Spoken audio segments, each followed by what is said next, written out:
Asha to sign all of the copies that have been bought before the 14th of November, and then we're going to destroy the rest live on stage. Yeah, live on stage as part. But we don't know how we're going to destroy them yet, so we kind of need some ideas. How are you going to destroy a bunch of CDs? Yeah.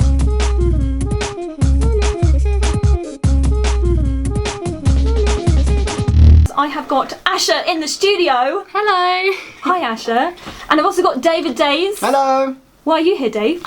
Well, I'm Asha's manager and producer and songwriter and all sorts of things like that. There you go. We've actually had Dave in quite a few times. Yeah, I'm actually part of the furniture now. Last time I was in, I was doing some crazy magic tricks, bamboozling everyone. That was good fun. That was good on the radio, so it was interesting. Yeah, magic works well on the radio. But we're here to talk to Asha today because you've got some exciting things coming up. Yeah, so soon on the 21st of November I'm releasing my first album and I'm having a launch party to promote it, and I just want to let everyone know about it. And it will be released on the 21st of November. Fantastic. How does it feel to get to the point where you're going to have your first album coming out? I would never expected it, but it's a really cool thing to have, and a lot of it has been thanks to Dave, so. How kind. I paid it to say that, by the way. So let's just go back a little bit. How did you kind of get to the point where you're now doing an album? What kind of got you interested in music? Well, Dave was my teacher for year 5 and 6, and originally we did no music at the school, and then Dave came and taught, and we did lots of plays, and so we wrote a play for year 5, and I was one of the main parts, and then the second year I had him as my teacher, we did The Lion King, and I played Nala, and I just got really into music then, and he decided to mentor me. Oh, fantastic. So, and I released a song for the We Paid In, You Paid Out campaign recently, You'll Never Walk Alone, and it's kind of just gone from there.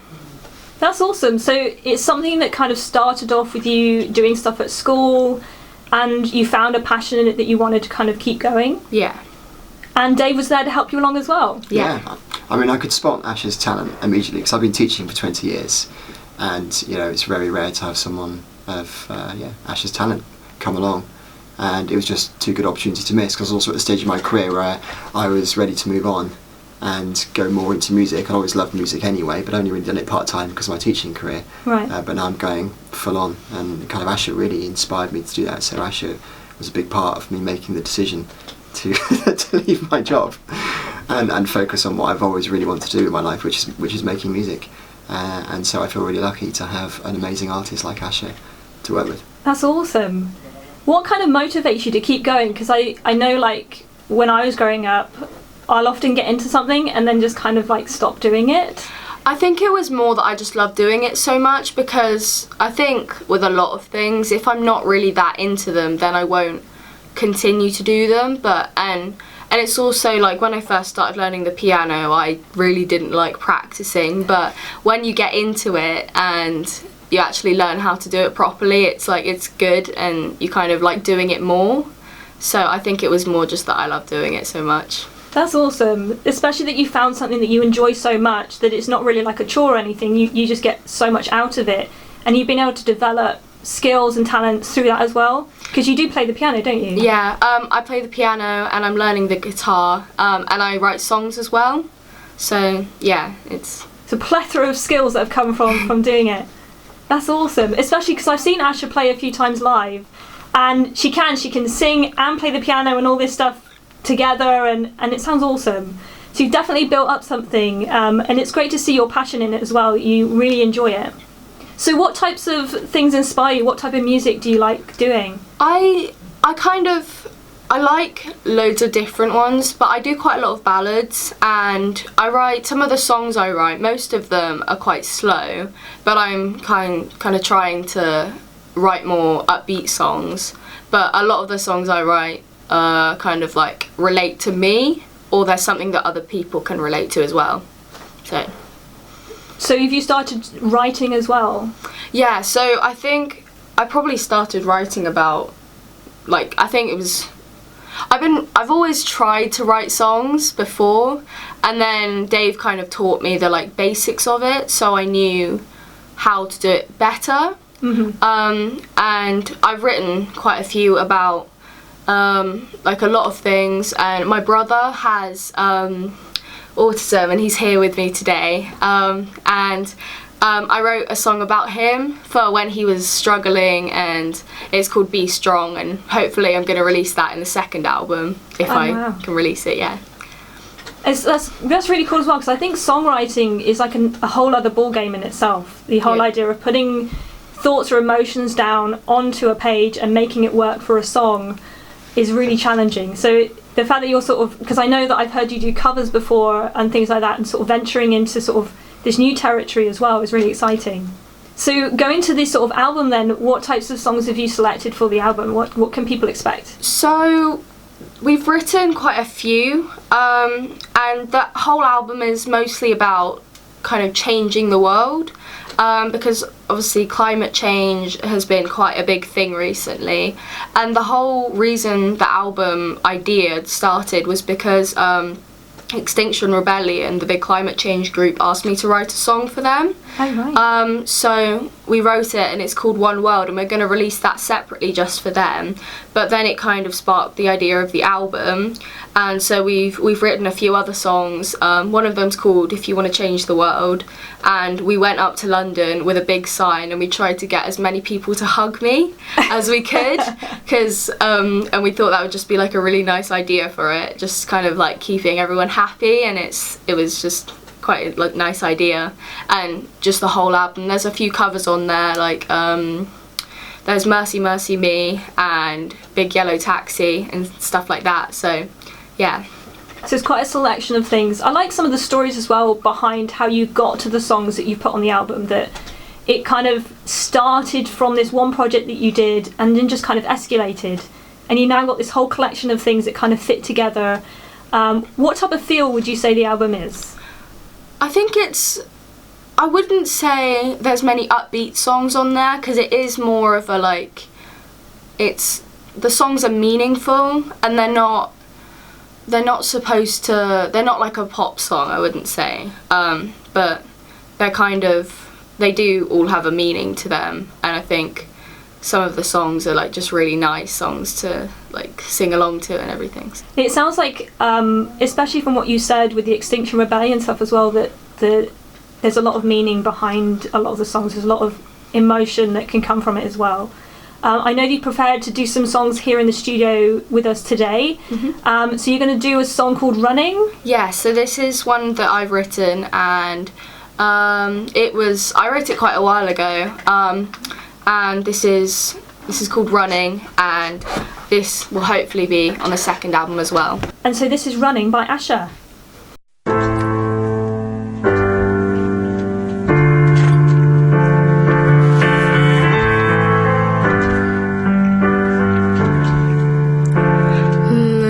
The pain all around us,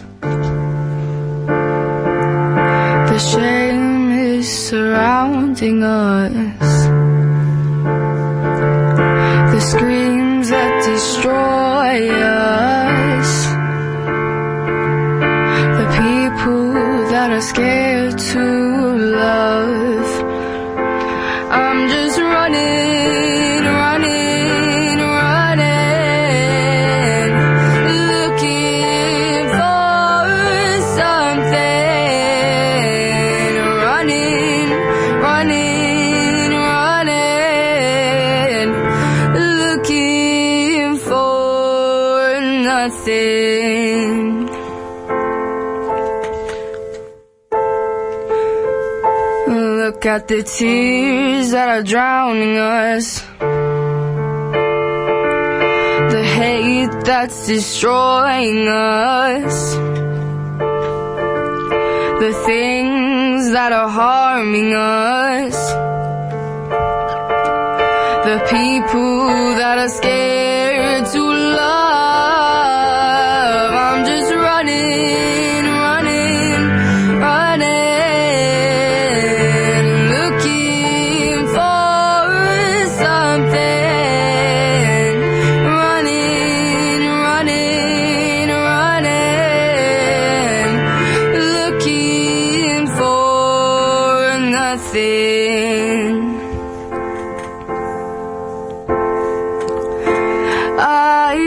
don't know what to say to you. Our world is falling apart. Just remember that everything leaves scars.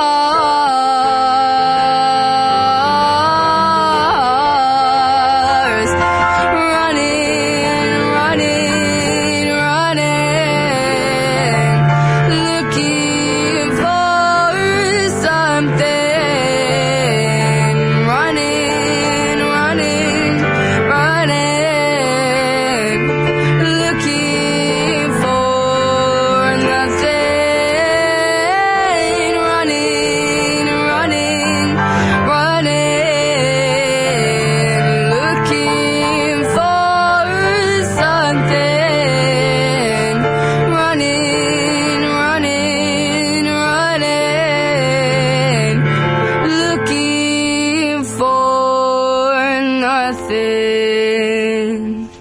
We recently just heard a song by Asha called Running, which sounded fantastic. Thank you so much for doing it for us. And that was just live in here in the studio as well. So what type of training do you have to do to kind of prep yourself up to do something like that?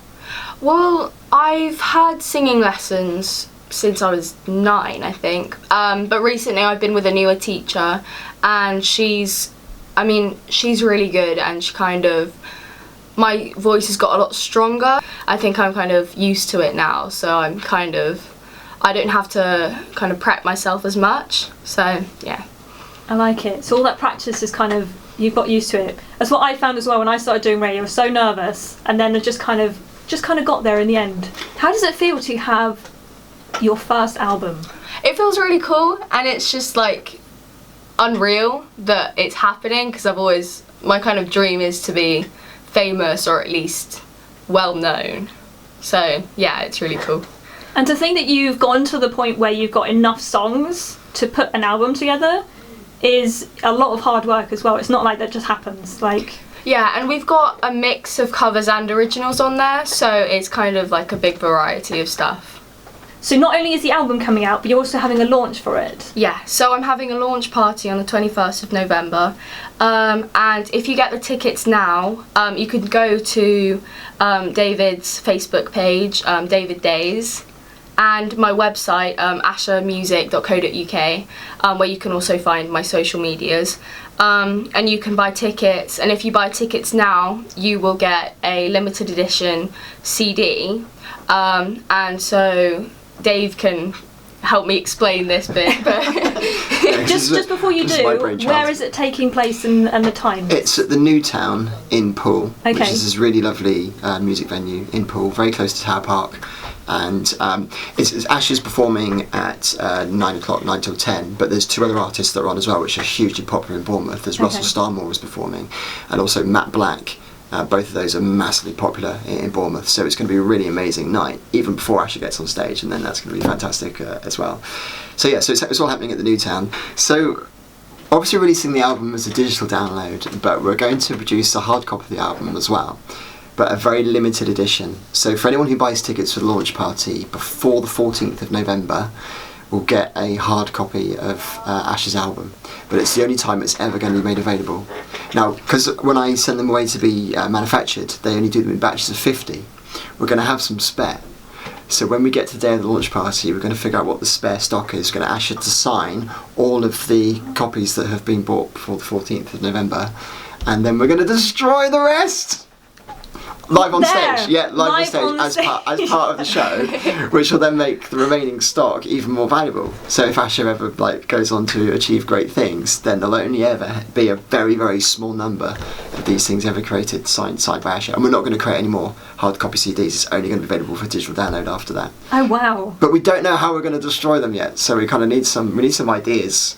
How are you going to destroy a bunch of CDs? Yeah, on a stage? Because it's actually quite hard, because I tried it at home and it took me about 20 minutes just to destroy one. I was trying to bend it in half, and that's quite difficult, and I couldn't eat them either. I mean, I can't imagine. I wouldn't suggest doing that. No, that's it. What types of ideas do you have for destroying? Well, one is we could get Ash's brother Sam to destroy them. Yeah, he Interesting. loves destroying things. It's like therapeutic for him. So I think he'd be great. Yeah, we'll just give him a big club or something and Yeah. like, invite him onto the stage. Just get like and a we'll, hammer and he can we'll, put them all smash down. into 1,000 Yeah. pieces. Yeah, we can do that. I tell you what, why don't we ask the listeners It's a good if idea. they got any good ideas Yeah. on how you should destroy albums on stage. I'm intrigued to see what people come up with. Yeah, me too. You know, and I think you could go through the list and just sort of, you know, I would love to hear the most outlandish ideas as well. Like lighting them on fire would probably be a nice idea. Well, not you can actually do it is another thing, but you won't know till people give you the idea. It's true, yeah. I'm not sure the venue would be happy, but you know, try anything once. So you're going to be doing a number of songs as well whilst you're at the doing your launch party. Yeah.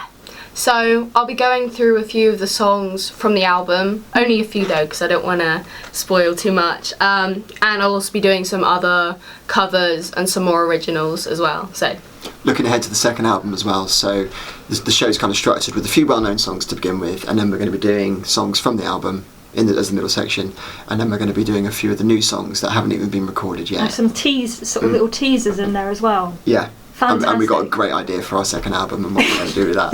Yeah. Now you've got a recording of a song that's actually going to be on the album. Mm-hmm. This is called "If You Want to Change the World." What, have you got any story behind this one? So this one, we filmed the music video up in London. So we had quite a few people come up with us. It was more just a bit of fun, and we took a really big sign that said that was pointing at me. So we had Vicky, who's listening in now. Shout out We to had Vicky. and we had her carry it round on her shoulders with it. It was like a really big arrow kind of pointing down at me, and it said like, does anyone want a free hug? So I just as many people as I could to give me a hug. So we've got just some really good footage of just random people hugging me just for the video. Yeah. What was that like? It felt really weird at first because Well, you're only 11 or something. I was like 12 at the time, so I was just very confused about, like, I was just, why do I need to do this? And I must admit, like, I am not a very, like, I don't do hugs, so this sort of I would not have done it. So I appreciate that you actually did it, because especially people you don't know as well, like. Yeah, She was it was incredibly just- brave. It was such a brave thing to do, and it was amazing. And I've trawled through hours of footage for hugging like loads of random strangers. And even like the best one is the one we've got at the end of the music video, where she hugs this homeless guy, and just his face just lights up. It's just a really beautiful moment and a beautiful ending to the music video. So did you find then that actually offering free hugs to people, that it brought a lot of joy? Yeah, because I think people just don't expect it. Like, you wouldn't expect to see someone ask, you wouldn't just go into town and expect someone to just ask you for a hug. And it's kind of like, I feel like hugs are like a good way to make someone feel happy. So it's just like, it was just a really nice idea, especially for like a music, like a song that was also just about making things better. So Because the message behind the song is to make the world a better place. It starts with me and you. It starts with individual people just getting along. And so the idea of the hugging just fits beautifully with the lyrics. And in London, of all places, it's a really busy city with all sorts of multicultures, and everyone just coming together and just having a lovely moment. That's really It's nice, amazing. especially you were able to take the message of the song and then find a way to actually do something with that and bring joy to people. Did you find people were quite receptive to you when you were out and about with your sign and stuff? yeah, and people kind of, I think, and then when we explained it to them, I think they understand it a bit more, because it's, I mean, if I saw someone go round with a big arrow saying who wants a free hug, then I'd be a bit confused as well. And everyone was just really supportive about it when we told them what it was about. And yeah, and this, I actually originally wrote this for a competition. So you wrote this song? Yeah, I wrote this Definitely. for a competition about, you know, who could write the best war song, and this one won. So yeah, it Oh, was like wow. a really good. It was written for a Remembrance Day concert about how to make the world a better place, Oh, and being really? the 11th of November. I've That only just is- realised how yeah, well that is that a- like What an fits. amazing Really, time really to play nice the song. coincidence. Especially when you've explained like the stories behind it as well. Just kind of, you know, the whole idea of the music video and the hugging, and also that you wrote it with sort of war in mind, especially on a day like today. Just all of the sort of thoughts behind that and the kind of weight that brings as well is really, really lovely.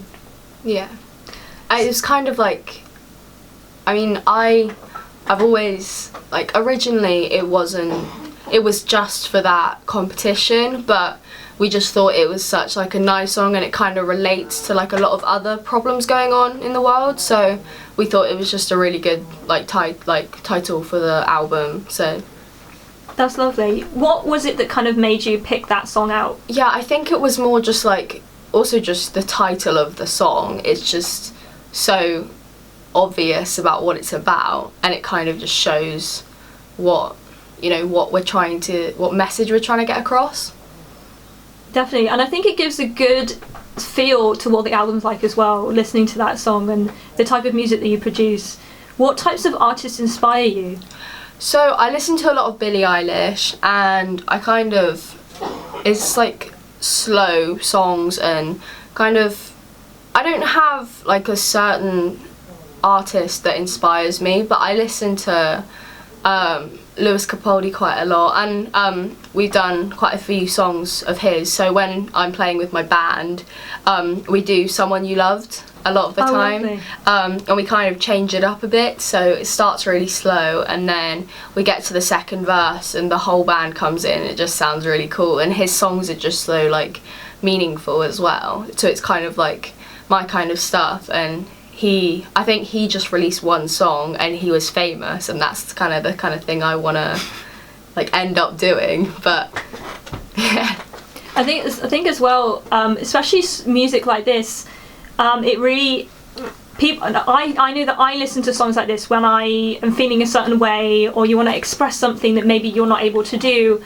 and so having music that helps people emotionally is like a really powerful thing. And I know that, I mean, I look at Lewis Capaldi's social media, it's a bit crazy, but his songs are, they help express yourself, especially when I'm feeling a certain way. I love listening to it. And so I think that's lovely with the type of music that you produce. That's what you can do as well, is give people something that they can kind of get their feelings out with. And that's like a really lovely thing to be able to do. So just remind everybody again about the album and the launch party. So the album is coming out on the 21st of November, and the launch party will also be then. If you buy tickets before the 14th of November, you'll get a limited edition CD. There'll only be about 50 copies, and if you don't get one before the 14th of November, if you don't buy tickets before the 14th of November, then we'll be destroying the other copies, the ones left over of the physical album. Physical copies of the CD on stage at the launch party. So that's it. I suggested that they should use a sledgehammer, because I think that would be good. Yeah, that would be good. And yeah, my brother would love to. I think he'd love to help out with that. He likes destroying things, so. I feel like it's gonna this concert, the launch party is going to turn into something completely different. And if you do have any ideas, they have suggested that listeners can message in with how Asha should destroy the CDs on stage. I don't care as well. It could be the most outlandish thing, but I'd love to hear what you come up with. Just remind everybody again, where can they get tickets? So you can go to my website, ashamusic.co.uk, or you can go to Dave's Facebook page, David Days. So yeah, you can just, from my website, you can just go to ashamusic.co.uk, and there should be a whole page about the launch party on there. Fantastic. So it's actually really easy to go and get tickets.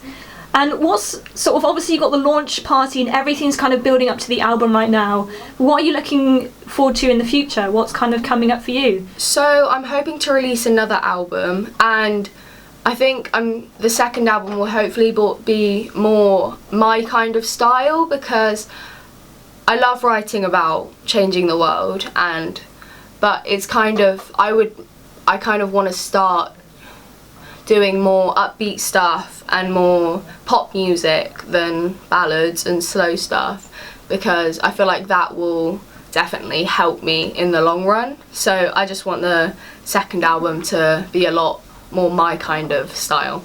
So potentially, as you're listening to Asha, the music might change. You can see a progression in there. The next songs will be quite different then. Well, thank you so much for coming into the studios today. It's been fantastic hearing from you and hearing about your journey as well. Thank you. And good luck with the album release. And we are very intrigued to find out how you destroy the CDs on stage. And I'll let Asha know of any good suggestions that you have, if you do have any good suggestions on how they can destroy their physical copies of the CD. And to before you go, you're going to do one more song for us now. Yeah, this is another original song of mine. It's called Love Is Not a Game, and we wrote it in the back of the car on the way back from London after shooting a music video. Oh wow. So this is kind of an anti-love song, and so it's just... There's a bit more to the story. So Asha wanted to learn how to play the guitar, so we were going to London to shoot a music video, so she turned up with this guitar that a friend of hers had given her, like a tiny 9-string guitar.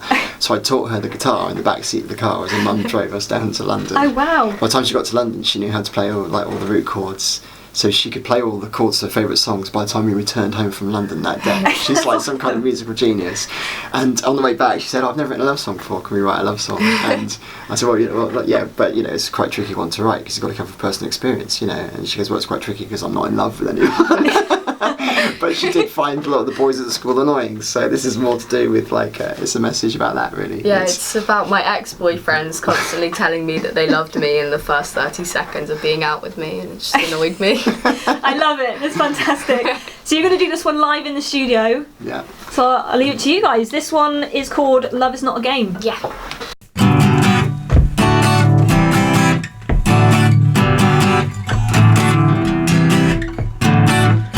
It's okay to call me that I'm pretty. It's okay to tell me that you want me. It's okay to say how much you miss me. Yeah, it's okay. It's okay to give me flowers. It's okay to give me all your hours. It's okay to give attention showers. Yeah, it's okay. But it's not okay to say you love me when you hardly know my name. It's not okay to say you love me, 'cause love is not a game. Love is not a game. Love is not a game. Love is not a game. 'Cause love should never cause you pain.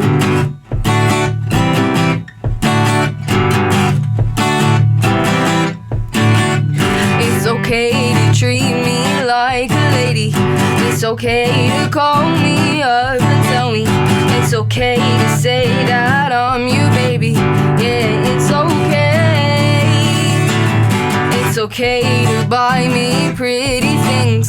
It's okay to give me everything. It's okay to buy me diamond rings. Yeah, it's okay.